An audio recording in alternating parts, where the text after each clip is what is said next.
देखो यहाँ से देखिए, ये है ना, ये पहाड़ी है और सपोज दैट यहाँ पे जहाज है, तो 10 मीटर ऊंचा यहाँ पे मतलब बैठा है आदमी, 10 मीटर ऊंचा, यानी जो पानी का जहाज होता है ना उसकी ऊंचाई 10 मीटर होती है, ऊंचा होता है। तो यहाँ से यहाँ उसकी छत पे बैठा है और वहाँ से देख रहा है पहाड़ी के शिखर का उन्नयन कोण, तो उसने पाया पहाड़ी के शिखर का उन्नयन कोण 60 अंश। पहाड़ी के शिखर का उन्नयन कोण 60 है। ये है ना, ये पानी का जहाज है और जिसकी ये छत है, इस पे आदमी बैठा है, यहाँ से सामने पहाड़ी देख रहा है, तो पहाड़ी का उन्नयन कोण उसको 60 मिला। इसके बाद पहाड़ी के आधार का अवनमन कोण 30, तो ये आधार का अवनमन कोण ये वाला ये 30 मिला, तो ये 30 मिला, तो ये भी 30 मिला, 30 है। तो जहाज से पहाड़ी की दूरी, एक तो हमें ये पूछा है, ये x बताओ, पहाड़ी की दूरी बताओ, जहाज से पहाड़ी की दूरी और पहाड़ी की ऊंचाई। पहाड़ी की ऊंचाई ये 10 है, तो इधर ये 10 है, हम ये और निकाल लें भाई, इसको इसमें जोड़ देंगे तो पहाड़ी की ऊंचाई आ जाएगी। तो ये a है, ये b है, ये c है, ये d है और ये e है। ठीक है, अब सिंपल है, पहले आप ये वाला त्रिभुज लोगे, इस त्रिभुज से आप है ना x निकालोगे और ये जो x आएगी वो ये x होगी, और फिर x से और इस कोण से ये निकाल लोगे और इसको इसके साथ जोड़ दोगे। तो पहले त्रिभुज ए बी ई में हमें पूछा क्या है, जहाज से पहाड़ी की दूरी। तो एक तो पूछा है, माना जहाज से पहाड़ी की दूरी, ये तो हमने मानी x मीटर, और पहाड़ी की ऊंचाई, पहाड़ी की जो ऊंचाई मानी हमने, ये मानी है 10 + 22 मीटर। ये पहाड़ी की ऊंचाई है और ये जहाज से पहाड़ी की दूरी है। तो अब त्रिभुज ए बी ई में, त्रिभुज ए बी ई में यहाँ देखिए tan 30 बराबर 10/x, tan 30 बराबर 10/x, तो tan 30 का मान 1/√3 होता है, तो 10/x, तो x बराबर आएगा 10√3, 10√3 x का मान आया। अब ये देखिए त्रिभुज ई सी डी में, त्रिभुज ई सी डी में, ई सी डी में देखो tan 60 बराबर 22/x, tan 60 बराबर 22/x, तो tan 60 का मान √3 और 22/x, इसका गुणा इधर करेंगे तो 22 बराबर आएगा √3x। ये दूसरा आया। अब आप क्या करोगे, x का मान यहाँ से लगा दो, x का मान 10√3 यहाँ लगा दो, तो समीकरण 1 से x का मान रखने पर तो y बराबर आएगा √3 और ये है 10√3, तो ये आया 3 और 10 का गुणा 30 मीटर। अब आप ये 30 आ गया और x का मान यहाँ से आप निकाल सकते हो। चलो x का मान यहाँ से निकालते हैं हम, तो 10 और 1.732, तो ये हो जाएगा 17.32 मीटर। तो x तो क्या है, जहाज से पहाड़ी की दूरी, तो यहाँ लिख दो अतः जहाज से पहाड़ी की दूरी, ये तो हमने x मानी, तो ये तो आया भाई 17.32 32 मीटर। और ये है ना पहाड़ी की ऊंचाई कितनी होगी 10 + 22। और पहाड़ी की ऊंचाई हमने मानी थी 10 + 22। तो 10 और 22 का मान कितना है 30। तो ये हुआ 40 मीटर। तो पहाड़ी की ऊंचाई आई 40 मीटर और जहाज़ से पहाड़ी की दूरी 17.32 मीटर। तो ऐसे आपको ये क्वेश्चन 23वां करना है। अब क्वेश्चन नंबर 25 देख लो। एक एक छोड़ के मैं आपको क्वेश्चन बता रहा हूँ और बाकी के क्वेश्चन आप रिवाइज करो। मुख्य काम इसका ये है कि आप है ना पहले चित्र बनाना सीखो। चित्र बनाना आपको आ जाएगा तो 2 समीकरण बनते हैं, एक समीकरण का मान उठा के दूसरे में लगाते हैं। तो अब इसके बाद क्वेश्चन आता है तुम्हारा 25वां। 25वां क्वेश्चन भी इम्पोर्टेंट है। तो इसमें एक राजमार्ग और एक मीनार से होकर गुजरता है। देखो ये मीनार है और ये राजमार्ग है। यहाँ से मैं ये रोड जाता है, मीनार के नीचे से होकर गुजरता है। एक आदमी मीनार के शिखर से एक कार का अवनयन कोण 30 अंश देखता है। तो यहाँ से एक आदमी यहाँ बैठा है और यहाँ पे कार है। तो उसने यहाँ से अवनमन कोण 30 देखा। कितना देखा 30। तो ये भी 30 होगा क्योंकि एक अंतर कोण बना। फिर ये कहता है वह कार एक समान गति से मीनार के नज़दीक आ रही है और 6 सेकंड बाद 6 सेकंड ये गाड़ी इधर चली। आदमी ने फिर अवनमन कोण 60 अंश देखा यहाँ से। फिर उसने यहाँ का अवनमन कोण 60 देखा तो ये भी 60 होगा। तो ये कह रहा है कितने समय में मीनार के नीचे से गुजर जाएगी कार। समय पूछा है उसने। तो ये यहाँ से यहाँ तक देखो ये T मान लिया हमने और मीनार की ऊंचाई ना वो H मान ली। तो हमें तो T का मान निकालना है और पूरा समय यहाँ से यहाँ तक होगा। तो ये A हो गया, मान लो ये B है, ये C है और ये D है। चित्र बना लोगे अच्छी तरह से तो क्वेश्चन बहुत आसान हो जाता है। अब यहाँ से स्टार्ट करते हैं। पहले ये वाला छोटा त्रिभुज लेंगे BCD में। हमें निकालना क्या है कितने समय में कार मीनार तक पहुँच जाएगी। तो ये और ये दोनों जोड़ के इतने समय में पहुँचेगी। तो कार को माना, देखो माना कार को मीनार तक पहुंचने में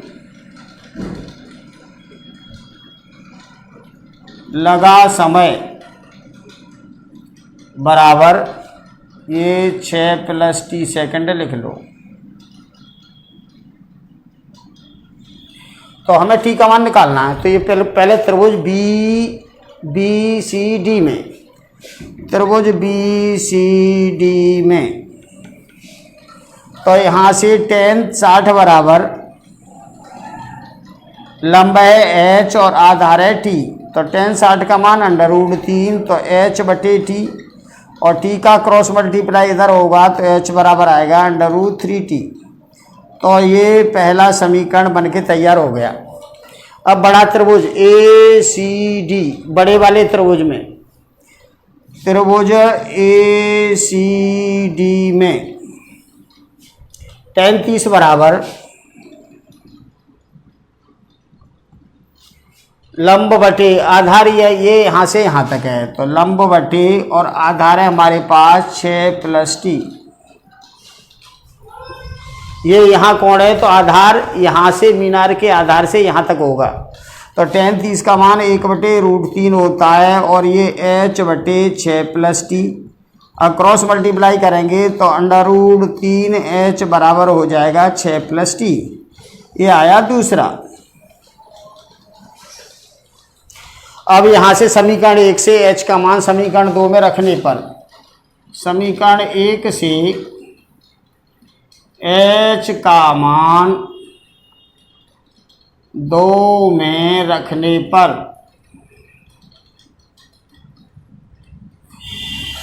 तो ये यहाँ से ये समीकरण 2 को उतारो और 6 + t है और यहाँ h की जगह हम लगा देंगे √3t। तो √3 और √3t बराबर 6 + t।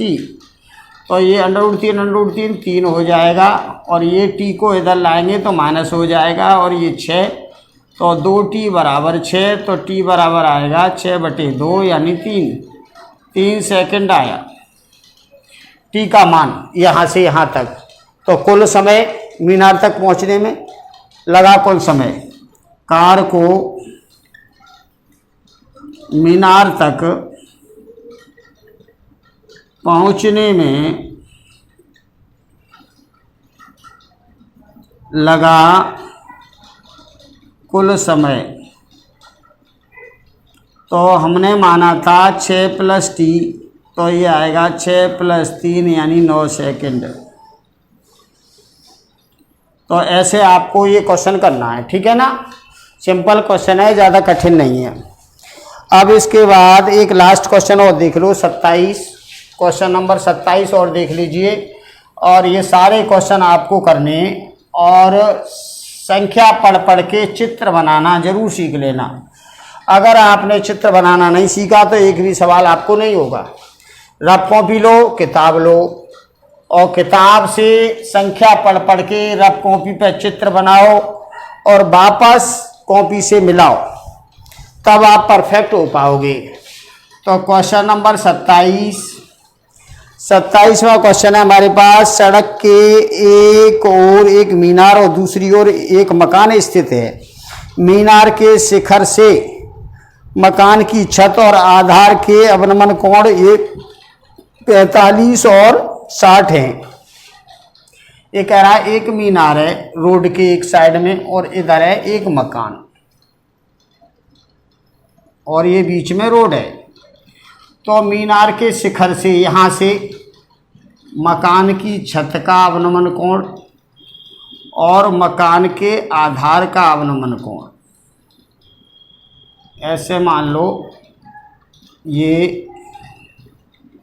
ये कितना है अवनमन कोण, छत का अवनमन कोण 45 है, ये 45 है तो ये 45 होगा और ये यहाँ से यहाँ तक 60 है तो ये भी 60 होगा। और कह रहा है मकान की ऊंचाई 12 मीटर है, ये 12 है। तो मीनार की ऊंचाई बताओ। और √3 बराबर 1.732 दे रखा है और इसमें मीनार की ऊंचाई पूछी है और ये है 12 तो ये भी 12 और ये आप निकाल लो, इसको 22 मान लो। 22 का मान निकाल के इसमें जोड़ेंगे तो मीनार की ऊंचाई हो जाएगी। ये A है, ये B है, ये C है, ये D है और ये E, और इसको आप X मान लो। तो यहाँ हमें निकालना है मीनार की ऊंचाई। तो यहाँ देखो माना मीनार की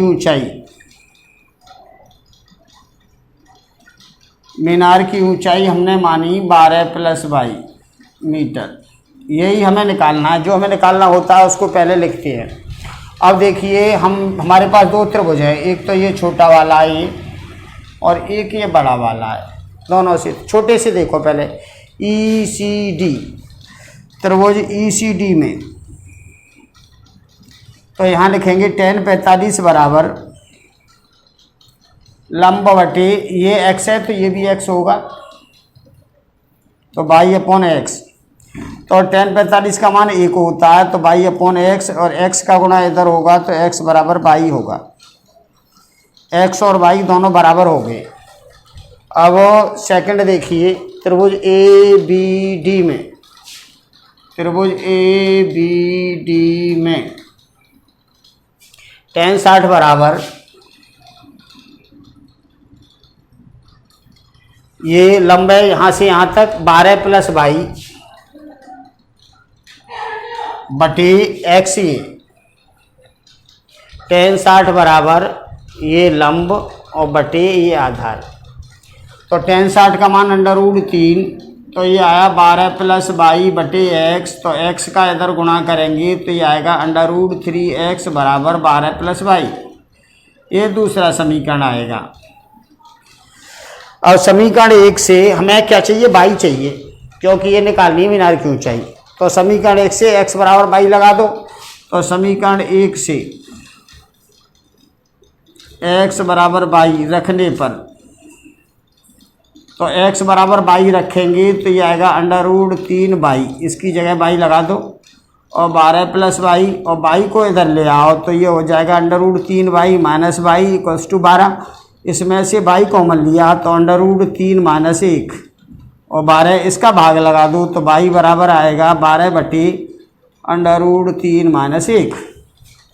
अब हर का परमीकरण कर लो तो y बराबर आएगा 12, और ये है √3 - 1, तो प्लस से गुणा करेंगे, √3 + 1 से गुणा करेंगे ऊपर नीचे। तो यहाँ आएगा 12 और √3 + 1 बटे a + b है -b, तो a² - b²। तो ये आया 12, √3 का मान लगाओ 1.732 और +1 और बटे 2। ये यहाँ से √3 का मान लगाया है। तो अब आगे देखिए, इससे इसको काट दिया 6, तो 6 इंटू ये है ना प्लस है ऊपर, तो इसको इसमें जोड़ेंगे तो ये हो जाएगा 2 + 7 3 2, और इसका गुणा करो 6 दूनी 12 हासिल 1, 6 तिया 18 19 हासिल 1, 6 सत्ते 42 और 1 43 हासिल 4, 6 दूनी 12 और 4 16। तो ये पीछे से 3 पे यहाँ दशमलव आएगा इतने मीटर। तो ये क्या है, ये आया है तुम्हारा मीनार की ऊंचाई जो मानी है। तो यहाँ लिख दो अतः, नहीं ये तो हमारा 22 का मान आया है, इसमें 12 और जोड़ेंगे। तो यहाँ देखो मीनार की ऊंचाई हमने मानी थी 12 + 22, तो 12 और प्लस ये 16.392, तो ये हो जाएगा 28.392 मीटर। तो ऐसे आपको मीनार की ऊंचाई निकालनी है, ठीक है ना। तो ये एक्सरसाइज संपन्न हो गई है। अब आपको ये करना है, मैं बार बार जो कह रहा हूँ उस पर गौर करिए कि संख्या पढ़ पढ़ के रफ कॉपी पे चित्र बनाना सीखो, और चित्र बनाओगे तो 2 चित्र में 2 त्रिभुज नज़र आएंगे। छोटे त्रिभुज का मान उठा के बड़े वाले में लगाओगे, हल करोगे। तो practice makes a man perfect. बच्चा जितना प्रैक्टिस करेगा उतना ज़्यादा होशियार होगा। धन्यवाद।